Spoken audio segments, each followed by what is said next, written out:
তো এই মুহূর্তে দাঁড়িয়ে ইস্টবেঙ্গল সমর্থকরা জাস্ট একটা নাম নিয়েই আলোচনাতে ব্যস্ত।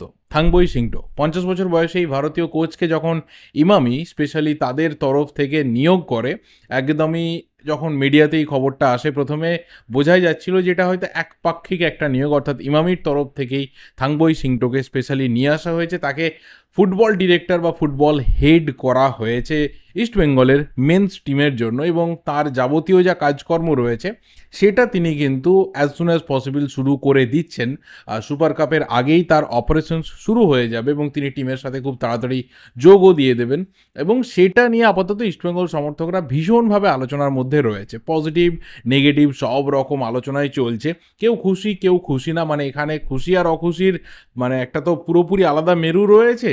সবটা নিয়েই কথা বলবো, কিন্তু আমি স্পেশালি তিনটে পার্টে আজকের এই ভিডিওকে ভাগ করবো। এক হচ্ছে হুইজ থাংবই সিংটো, থাংবই সিংটো কীভাবে ইস্টবেঙ্গলের দায়িত্ব নিয়ে এই ডুবন্ত জাহাজের নতুন ক্যাপ্টেন হিসাবে নতুন করে টিমকে চাঙ্গা করতে পারেন, কী কী পসিবিলিটিস রয়েছে তার কাজকর্মের, এবং কী কী ফিউচারে তিনি করতে পারেন, কী কী আশা করতে পারে ইস্টবেঙ্গল সমর্থকরা, সেটা নিয়ে কথা বলবো। আর ফাইনালি তিনি কতটা কাজের পরিসর পাবেন বা তার ভবিষ্যৎ কতটা সুনিশ্চিত হবে ইস্টবেঙ্গলে, সেটা নিয়েও মোটামুটি যা কিছু পুরনো ব্যাপার রয়েছে সেটাকে সামনে রেখে এই ভিডিওতে কথা বলবো। দেখো, ফার্স্ট অফ অল হুইজ থাংবই সিংটো, যাকে নিয়ে এত আলোচনা চলছে। নামটার সাথে আমরা পরিচিত, এরকম না যে নামটা একদমই নতুন কোনো নাম, কারণ সেই শিলং লাজংয়ের সময় থেকে শুরু করে দেশ বুলপিনের অ্যাসিস্ট্যান্ট হয়ে তিনি কাজ শুরু করেছিলেন। তারপর তিনি পুরোপুরি দায়িত্ব নেন, সেখানে দীর্ঘ সময় তিনি কাজ করেছেন আই লিগে। তারপর আইএসএলে তার জার্নি শুরু হয়েছিল নর্থ ইস্ট ইউনাইটেড এফসির অ্যাসিস্ট্যান্ট কোচ হিসেবে 2014-তে।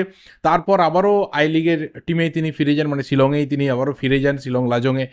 2017 থেকে তিনি কিন্তু কেরালা ব্লাস্টার্সের অ্যাসিস্ট্যান্ট কোচ হিসেবে ছিলেন।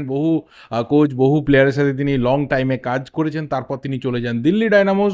পরবর্তী সময়ে দিল্লি ডায়নামোস যখন ওড়িশাতে বেস শিফট করে, তিনি ওড়িশার দায়িত্বেও ছিলেন অ্যাসিস্ট্যান্ট কোচ, এবং ইউথ ডেভেলপমেন্টের দায়িত্ব তিনি দেখভাল করেন, এবং সেখান থেকে চাকরি ছেড়ে বেরিয়ে আসার পর তিনি লাস্ট কিন্তু হায়দ্রাবাদ এফসির কোচ হিসাবে এবং অ্যাসিস্ট্যান্ট কোচ হিসাবে সেখানেও দায়িত্ব পালন করেছেন। এবং স্পেশালি তিনি সবথেকে বেশি লাইমলাইটের মধ্যে আসেন গত বছর বা গত সিজনে বলা ভালো, 2023-24 সিজনে, যেখানে হায়দ্রাবাদ একটা পুরোপুরি ডুবন্ত জাহাজ ছিল। হায়দ্রাবাদের কিচ্ছু বেঁচে ছিল না। সিনিয়র ফুটবলাররা প্রায় 90% প্লেয়ার কিন্তু দল ছেড়ে চলে গিয়েছিল, বিদেশি প্লেয়ার কেউ ছিল না, টিম পুরোপুরি ডুবে গিয়েছিল, দেনার দায় ছিল, এবং একটা বিদিকিচ্ছিরি অবস্থা হয়েছিল। এমনও কোনো ম্যাচ হয়েছে যেখানে আমরা দেখেছি যে বেঞ্চে হয়তো 2জন বা 4জন প্লেয়ার বসে রয়েছে। এই সিচুয়েশনটাতে একজন মানুষ সব থেকে বেশি ফোকাসড হয়েছিলেন, সেটা হচ্ছে এই থাংবই সিংটো, কারণ তিনি ইউথ কিছু ফুটবলারদেরকে নিয়ে আর হাতে গোনা 2-1জন সিনিয়র ফুটবলারদেরকে নিয়ে তিনি যা মোটামুটি পারফরমেন্স দেখাচ্ছিলেন, সেটা নিয়ে আমরা হায়দ্রাবাদ এফসির প্রত্যেকটা ম্যাচে কথা বলেছি। এবার এই মানুষটাকে নতুন করে আমাদের চেনার মতো কিছু না। 50 বছর বয়স এবং দীর্ঘদিন তিনি ইন্ডিয়ান ফুটবলের সাথে যুক্ত রয়েছেন, বহু নামি দামি কোচের সাথে কাজ করেছেন, এবং কোচিং কেরিয়ারে তার যেটা অলওয়েজ ফোকাসের জায়গা হয়ে থেকেছে সেটা হচ্ছে ইউথ ফুটবল ডেভেলপমেন্ট। ইউথদেরকে নিয়ে তিনি কাজ করতে অনেক বেশি স্বাচ্ছন্দ্য বোধ করেন, এবং সেখানেই তিনি হায়দ্রাবাদ এফসিতে ম্যানুয়েল মার্কোস রোকার আন্ডারে কাজ করে বা নিজে হেড কোচ হিসেবে কাজ করে কিন্তু সবথেকে বড় এক্সপোজারটা কেরিয়ারে পেয়েছেন। তো সেই থাংবই সিংটোকে ইস্টবেঙ্গল আপাতত নিয়ে এসেছে, বা স্পেশালি ইমামি কর্তৃপক্ষ নিয়ে এসেছে ইস্টবেঙ্গলের মেন্স টিমের ফুটবল ডিরেক্টর বা ফুটবল হেড হিসাবে। দ্বিতীয় পার্ট এটাই ভিডিও যে তার থেকে কি কি আমাদের এক্সপেকটেশন থাকবে বা কি কি পসিবিলিটিস রয়েছে তার কাজকর্মে। ইস্টবেঙ্গল সমর্থকরা কোথায় একটু আশাতে থাকতে পারেন যে থাংবই সিংটো এসে কতটা বেটার শেপ এই ইস্টবেঙ্গল টিমটাকে দিতে পারবেন। দেখো, ইস্টবেঙ্গলের এই মুহূর্তে অবস্থাটা পুরোপুরি ডুবন্ত জাহাজ, কারণ প্লেয়ার রয়েছে অনেক জায়গাতে, ভালো প্লেয়ার রয়েছে অনেক পজিশনে, আবার অনেক পজিশনে খুবই সেইভাবে টপ কোয়ালিটি প্লেয়ার নেই। সেখানে অবশ্যই ভালো প্লেয়ার রিক্রুটমেন্ট লাগবে, কিন্তু পারফরমেন্সের লেভেল ইস্টবেঙ্গল কিন্তু লাস্ট 5টা সিজনে কখনোই পিকে নিয়ে যেতে পারেনি। তো সেই জায়গাতে দাঁড়িয়ে ভালো প্লেয়ার আসা এবং ইউথ ফুটবলের যে একটা প্রপার ডেভেলপমেন্ট, সেই এক্সপেকটেশন ডেফিনেটলি ইস্টবেঙ্গল সমর্থকদের থাকবে। কিন্তু তার থেকেও বড় কথা যে একজন ফুটবল ডিরেক্টরের যে পার্টিকুলার কিছু রোল রয়েছে, সেখানে অবশ্যই ডে টু ডে অপারেশনসের যেমন ব্যাপার রয়েছে, যে ফুটবলের পুরো সিস্টেমটা কেমনভাবে চলছে, প্লেয়ারদের ডিসিপ্লিনারি সিস্টেম কীরকম রয়েছে, কোচিং স্টাফদের রেগুলার বেসিসে কতটা ফুটবলারদের সাথে ইন্টারাকশন থেকে শুরু করে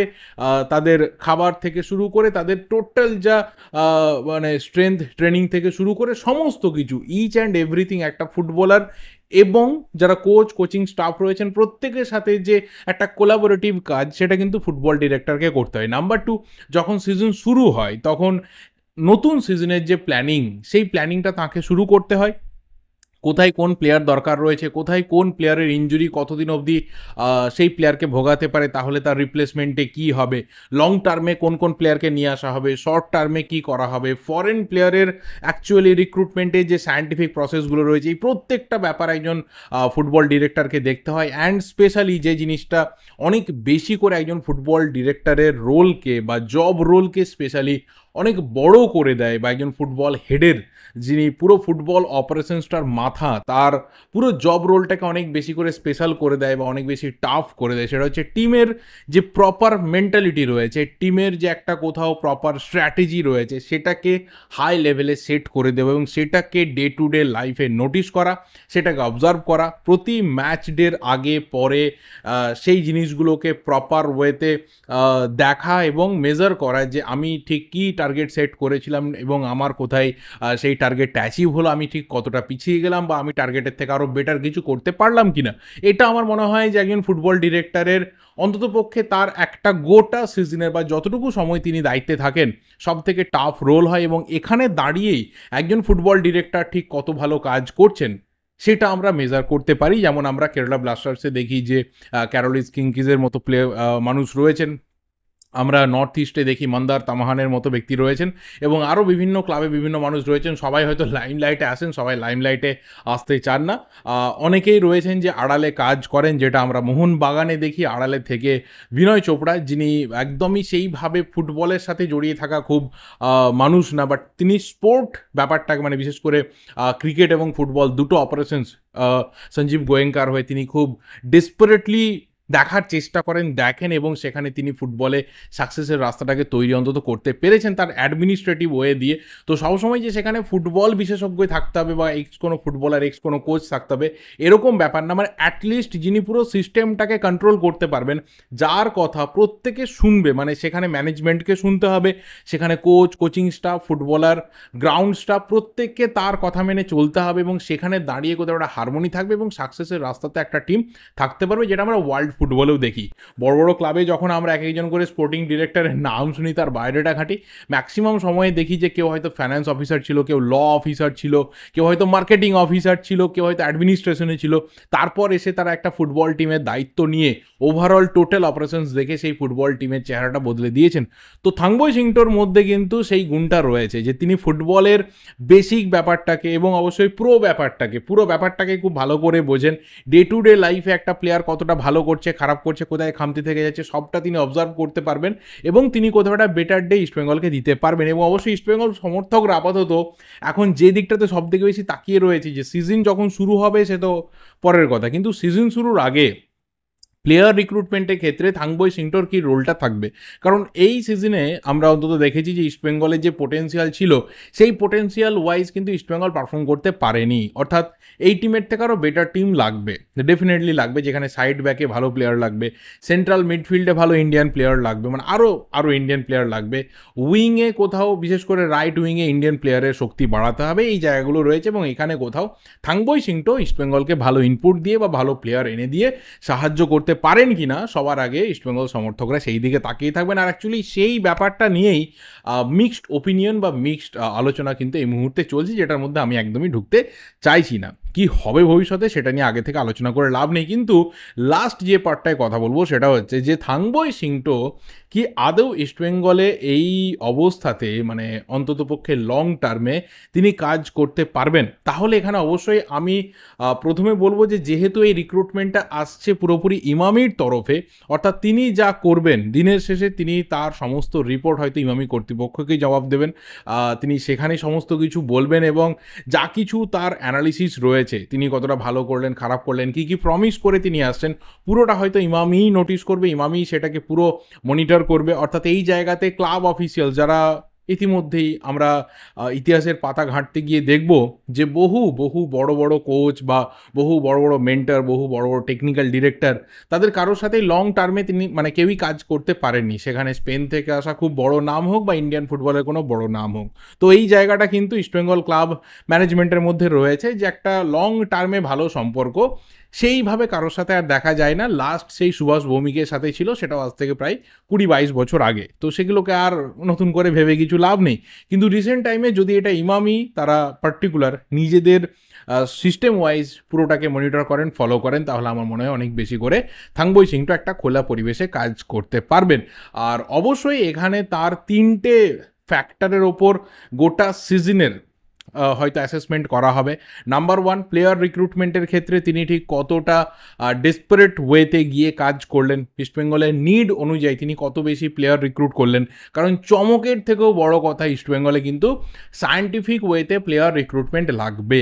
যেখানে চমকটা অন্য ব্যাপার, একটা আধটা চমক দিয়ে দিলে হয়তো গোটা সিজনে সেটা নিয়ে আলোচনা হতে পারে, কিন্তু দিনের শেষে সাফল্য আসবে কিনা তার কিন্তু কোনো রকম গ্যারেন্টি থাকে না। তো চমকের থেকেও বড় কথা যে যেখানে প্লেয়ার দরকার সেখানে প্লেয়ার আনতে হবে। নাম্বার 2 হচ্ছে যে প্লেয়াররা ইতিমধ্যে সিস্টেমের মধ্যে দিয়ে রয়েছে তাদের মেন্টালিটি থেকে শুরু করে যারা আসছে তাদের মেন্টালিটি এবং একটা প্রপার ওয়েতে হারমোনি ক্রিয়েট করে টিমকে কতটা সাফল্যের রাস্তাতে একজন ফুটবল ডিরেক্টর, ফুটবল হেড তিনি নিয়ে যেতে পারবেন, এটা একটা ফ্যাক্টর।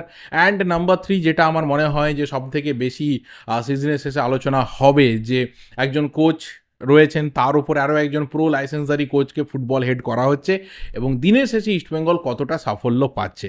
দেখো, আমাদের ইন্ডিয়ান ফুটবলের টোটাল টপ টিয়ারে 4টে টুর্নামেন্ট রয়েছে, যার মধ্যে ডুরান্ড কাপ অবশ্যই একটা প্রতিষ্ঠা টুর্নামেন্ট হলেও এটাকে ম্যাক্সিমাম ইন্ডিয়ান ক্লাব এই মুহূর্তে কী করেছে যে একটা কোথাও প্রি সিজন টুর্নামেন্ট হিসেবে দেখে, সবাই খুব সিরিয়াসলি কিন্তু দেখে না। খুব কম টিম রয়েছে যারা সিরিয়াসলি টিম নামায়, কিন্তু অনেক টিম রয়েছে তারা প্রি সিজন হিসেবে দেখে। তো ডুরান্ড কাপকে তুমি সিরিয়াসলি নেবে কি নেবে না এটা তোমার ব্যাপার, বাট হ্যাঁ, ডুরান্ড কাপ আমাদের সব থেকে পুরনো টুর্নামেন্ট এবং আমি অন্তত পার্সোনালি এই টুর্নামেন্টটাকে ভীষণভাবে পছন্দ করি, যেহেতু সিজনের শুরুতে হয়তো মর্নিং শোজ দ্য ডে, যার শুরুর দিকে ভালো পারফরমেন্স থাকে তার কিন্তু শেষ অবধি সেই রিদিমটা চলে, এটা লাস্ট কয়েকটা সিজনে আমরা দেখতে পাচ্ছি। আর দ্বিতীয় ব্যাপারটা হচ্ছে যে আইএসএল এবং আইএসএল কাপ, অর্থাৎ আইএসএল লিগ শিল্ড এবং আইএসএল কাপ, এই দুটো জায়গাকে চ্যালেঞ্জ করা ইস্টবেঙ্গল কতটা করে সেটাও ম্যানেজমেন্টের তরফে ইমামি কর্তৃপক্ষ দেখবে। এবং ফাইনালি সিজন র্যাপ হয় কিন্তু আমাদের এখানে সুপার কাপ দিয়ে, যেটা ইস্টবেঙ্গল লাস্ট সিজনে জিতেছিল। এই সিজনে সেটা এখনও অবধি আমরা দেখতে পাইনি, সামনেই কয়েকদিনের মধ্যে সেটা হবে আইএসএল শেষ হওয়ার পর। তো এই টোটাল টুর্নামেন্ট চারটে কাপ, অ্যাকচুয়ালি 3টে টুর্নামেন্ট, টোটালটা শেষ হওয়ার পর ইস্টবেঙ্গল কোথায় দাঁড়িয়ে থাকলো সাফল্যের নিরিখে সেটাও কিন্তু ইমামি কর্তৃপক্ষ অ্যাসেস করবেন এবং ফাইনালি তারপরের সিজনে কি হবে সেটাও কিন্তু তখন ভাবনা চিন্তা হবে। তো থাংবই সিংটো সিরিয়াসলি একজন খুবই টপ লেভেলের মানুষ, অন্ততপক্ষে ইন্ডিয়ান ফুটবলে তার কোচিংয়ের এক্সপিরিয়েন্সে, তার ইউথ ফুটবলে কাজের এক্সপিরিয়েন্সে, হায়দ্রাবাদকে একার হাতে ওই অবস্থাতে সামলানোর নিরিখে সব দিক থেকে।